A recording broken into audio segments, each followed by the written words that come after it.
student of primary 4. This is our fourth lesson. Lesson 4 is about the river lake nilotes. But before I go further, we can still go back and look at the major ethnic groups in Uganda. I gave you 4 examples of the ethnic groups in Uganda. So we have the Bantu, and the Bantu forms the largest population in Uganda. Meaning the Bantu is the largest ethnic group in Uganda. And if you look at their occupation of the Bantu, it was crop growing. Then after looking at the Bantu, we also looked at the plain nilotes. And I said that the plain nilotes are the same as the Nilo Hamites. If you look at the plain nilotes, they entered Uganda through northeastern direction. And their major occupation is cattle keeping. Then after looking at the Bantu and the plain nilotes, I also gave you an example of the river lake nilotes. I said the river lake nilotes are also called the nilotics. Then we also had the Hamites as our last example.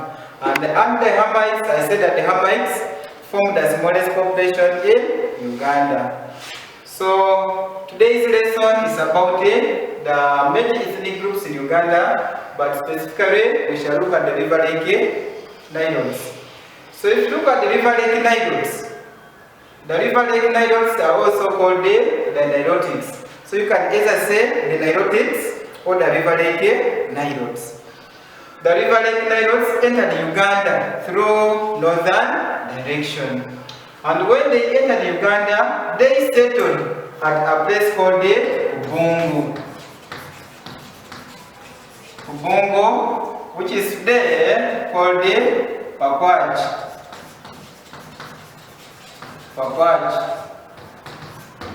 So they can ask you, why is Ubungo still remembered in the history of Uganda?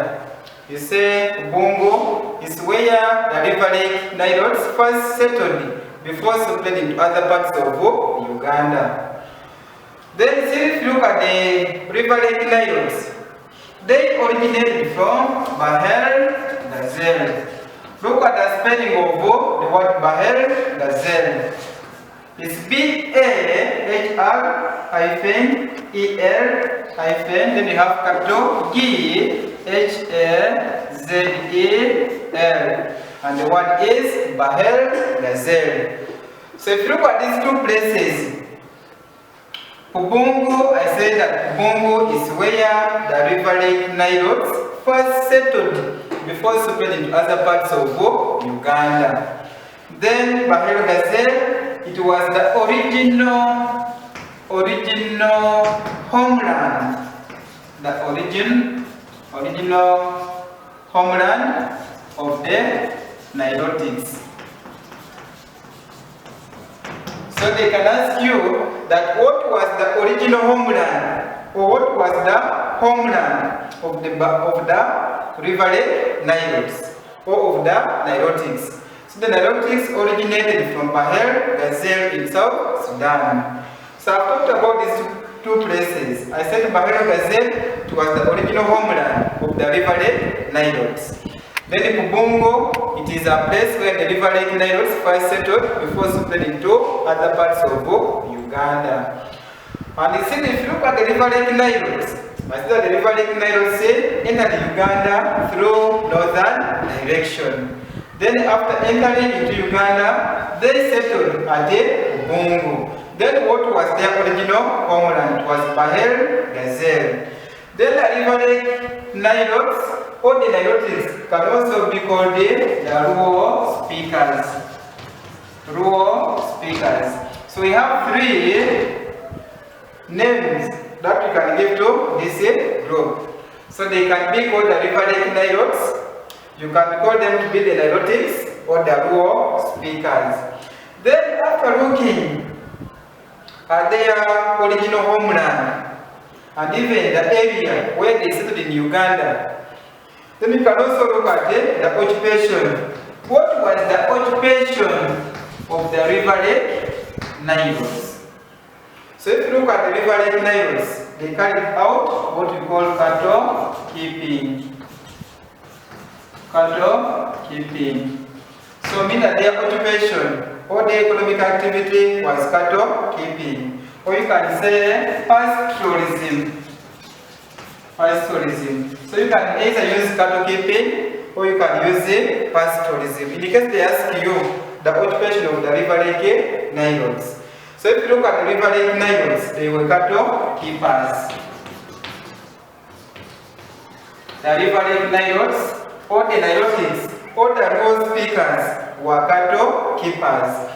And they carried out to cattle keeping. So cattle keeping was their occupation.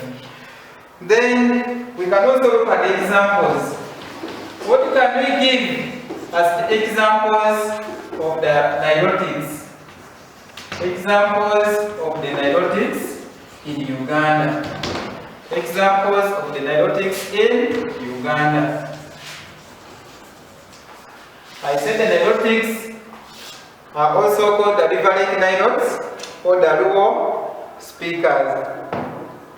So if you look at Uganda, we have three major examples of the River Lake Nilotes.